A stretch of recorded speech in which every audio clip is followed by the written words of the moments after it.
Hello दोस्तों, आपका स्वागत है जीए एकेडमी में। जो सहायक प्राध्यापक परीक्षा मतलब जो असिस्टेंट प्रोफेसर की जो भर्ती हुई थी 2017 में, उसमें कितनी कितनी पोस्ट थी उसके अकॉर्डिंग अपन एनालिसिस करेंगे कि कितनी पोस्ट आ सकती है। साथ ही साथ मैं ये बता दूं कि न्यू कैलेंडर में अभी एमपीपीएससी में कहीं भी मेंशन नहीं है एमपीपीएससी असिस्टेंट प्रोफेसर के लिए भर्ती। तो ये जो भर्ती है वो जुलाई के बाद ही आएगी, क्योंकि अभी जो 6 मंथ का कैलेंडर जारी कर दिया गया है तो कहीं भी इसमें मेंशन नहीं है एमपीपीएससी असिस्टेंट प्रोफेसर के लिए। तो ये तैयारी जारी रखें। जो भी मैंने सिलेबस बताया है वो सिलेबस ही से ही पढ़ना है। हाँ, पार्ट मतलब एक ही पेपर हुआ था इससे पहले, जो एग्ज़ाम जो हुआ था तो इसमें एक ही पार्ट था। वो ऑनलाइन एग्ज़ाम हुआ था, इस बार ऑफलाइन एग्ज़ाम होगा। पहली बात। दूसरी बात, अब दो पेपर हो सकते हैं, मतलब 2 पार्ट्स में डिवाइड हो सकता है। एक जी के ये सब आ सकता है और दूसरे में आपका मेन सब्जेक्ट आ सकता है। लेट्स सी, देखो क्या होता है। लेकिन अभी तो अपना सब्जेक्ट पे फोकस करो, क्योंकि वो मोस्ट इम्पॉर्टेंट है। ठीक है, तो चलो देख लेते हैं। और हाँ, एक बात और बता रही हूँ कि मैं सिलेबस और ओल्ड पेपर बता दूंगी कैसे देखना है जी एकेडमी, तो वहाँ से देख लेना। ठीक है ना। तो ये देखो, ये बैकलॉग, ये तो हमारे काम का नहीं है, लेकिन तो भी हम इस बारे में चर्चा करेंगे, क्योंकि बैकलॉग लोगों को बहुत प्रॉब्लम करता है। मतलब बैकलॉग है क्या?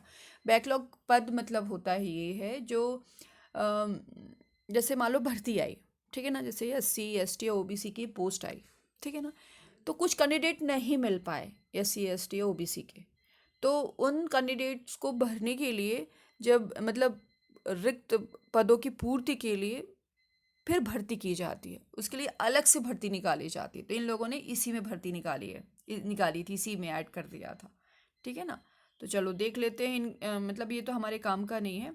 सबसे ज़्यादा एसटी वालों के लिए था, थी इसमें पोस्ट, जैसे 36 थी केमिस्ट्री में, 58 थी इंग्लिश में।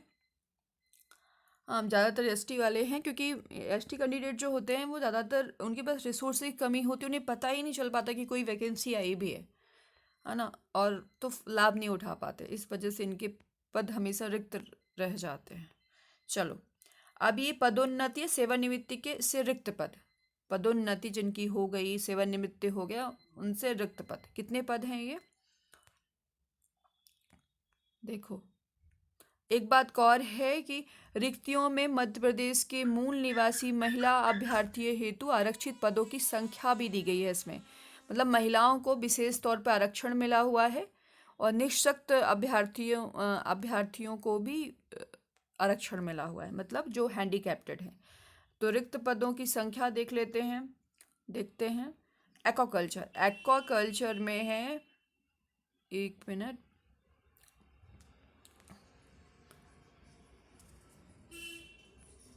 तो देखो, एक्वाकल्चर में एक आई थी ये देखो। अरबी में भी एक आई थी।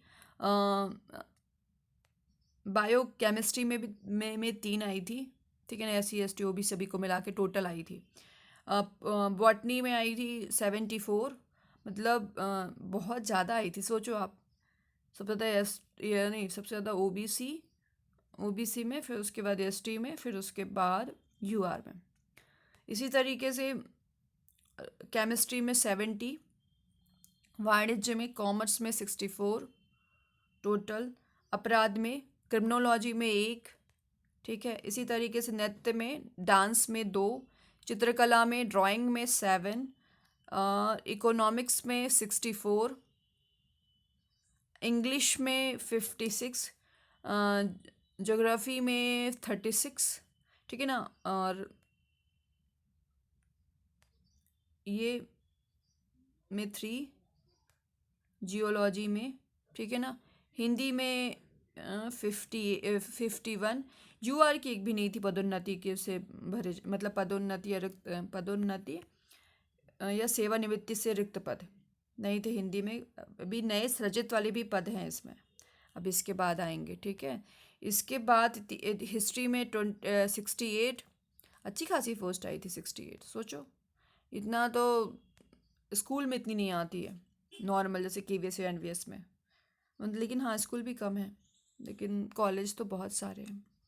कॉलेज शायद 526 नहीं, 5 कुछ 428 ऐसे कॉलेज है टोटल, मुझे याद नहीं आ रहा। चलो, तो अपन ये देख लेते हैं। हिस्ट्री में, एंशियंट हिस्ट्री में 1, ठीक है ना।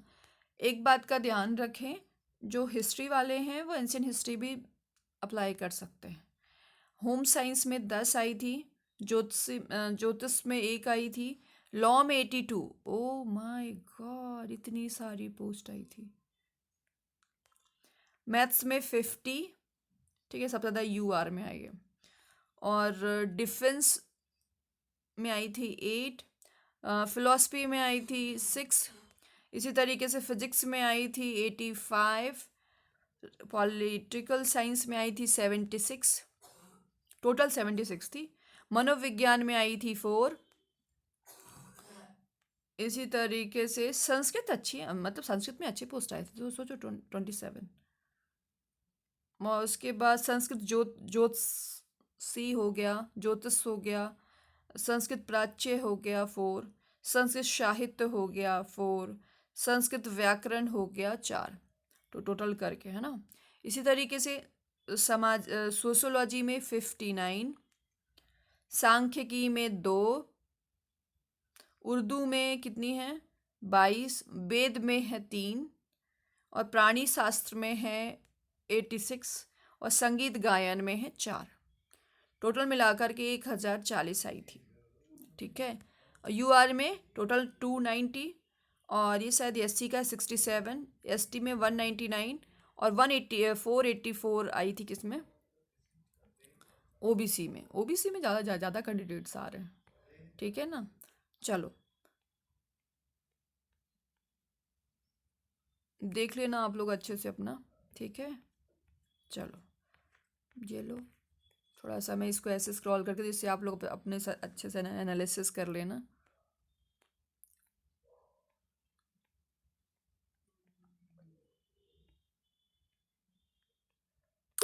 और जो नवीन सृजित पद हैं, ठीक है, तो देख सकते हैं सब्जेक्ट,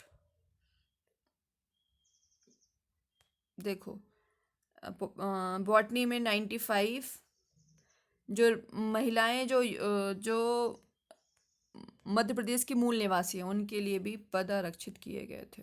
इसी तरीके से जो निःशक्त हैं, मतलब PWD हैं, लाइक हैंडीकैप्टेड हैं, तो उनके लिए भी आरक्षित सीटें हैं थी, ठीक है ना। बॉटनी के लिए 95, केमिस्ट्री के लिए 184, ऑर्गेनिक केमिस्ट्री के लिए 3, फिजिकल केमिस्ट्री के लिए 2, वाणिज्य के लिए 95, इसी तरीके से इकोनॉमिक्स के लिए 67, अंग्रेजी के लिए 108, भूगोल के लिए 40, हिंदी के लिए 102, इतिहास के लिए 77, विधि के लिए 58, गणित के लिए 70, ठीक है, फिजिक्स के लिए 130, पॉलिटिकल साइंस के लिए 59, एंड समाज शास्त्र सोशोलॉजी के लिए 44, और प्राणी शास्त्र के लिए 87। टोटल मिला के इतना हो गया 1221, मतलब 1221, ठीक है ना। और यूआर कितनी थी टोटल मिला करके, टोटल मतलब सभी सब्जेक्ट मिला करके 616, 194 एससी में थी, 192 सॉरी ना, 244 एसटी में टोटल, और 169 थी ओबीसी में, ठीक है ना। सैलरी वैलरी का देख लो, ये बाद में बता दूंगी, है ना। लेकिन आप ये सोचो कि कहीं ना कहीं ऐसे ही कुछ पद आएंगे, जिसके लिए आप प्रिपेयर रहो। मैंने सिलेबस का वीडियो बना दिया है, आप देख लेना। और जो भी इस बार का एलिजिबिलिटी क्राइटेरिया यही रहेगा, MP सेट या कि फिर नेट, इन दोनों में से जो भी है आपका, आप अप्लाई कर पाओगे। नहीं तो आने वाले समय में PhD कंपलसरी कर देगा। वैसे तो UGC ने कर दिया है, लेकिन यही है कि अभी नेट और सेट वालों को भी अप्लाई करने के लिए बोला है। देखो कि नया नोटिफिकेशन में क्या बताता है कि किसको किसको एलिजिबल किया है, किसको नहीं किया हुआ है। ये सारा एलिजिबिलिटी क्राइटेरिया है, मैं बता दूंगी, है ना, नेक्स्ट वीडियो में, तो देख लेना आप लोग ये क्या क्या है, ये सारी चीज़ें। चलो अभी हम देखेंगे क्या, एज रिलैक्सेशन, एज वगैरह मैं बाद में बताऊंगी। अभी तो हम जाएंगे वीडियो सिलेबस और ओल्ड पेपर में, क्योंकि वो इम्पोर्टेंट है आपसे। ये देखिए सभी सब्जेक्ट का, 1 मिनट, ये देखिए सभी सब्जेक्ट का वीडियो बनाया जा चुका है, जैसे ऑर्गेनिक केमिस्ट्री का, इकोनॉमिक्स का, ठीक है, लॉ का, एक मिनट, लॉ का बन चुका है ना, सब ओल्ड पेपर सभी का बनाया बनाया जा चुका है। अभी आप देख लोगे, ये देखो सिलेबस भी दिखा देती हूँ मैं, जिससे कि आपको मतलब प्रॉब्लम ना हो। ये देखो क्रिमिनोलॉजी का भी ओल्ड पेपर, अपराध विज्ञान का। अभी हम सिलेबस में जाएंगे क्योंकि सिलेबस बहुत सारे लोगों को नहीं मिल पा रहा है।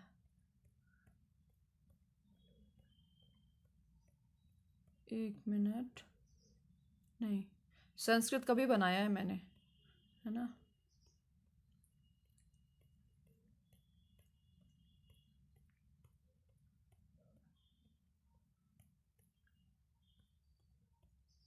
एक मिनट, ये देखिए, इस सिलेबस का वीडियो बनाया जा चुका है संस्कृत का, ठीक है। इसी तरीके से सभी सब्जेक्ट का, एंशियंट हिस्ट्री का, ये वोकल म्यूज़िक का। अभी आप देखते जाओगे ना, सब आपको मिल जाएगा। ये देखिए स्टैटिक्स का हो गया, डांस का हो गया, मतलब सभी जितने भी सब्जेक्ट्स का एग्ज़ाम हुआ था उन सभी का बनाया जा चुका है, आप देख लेना।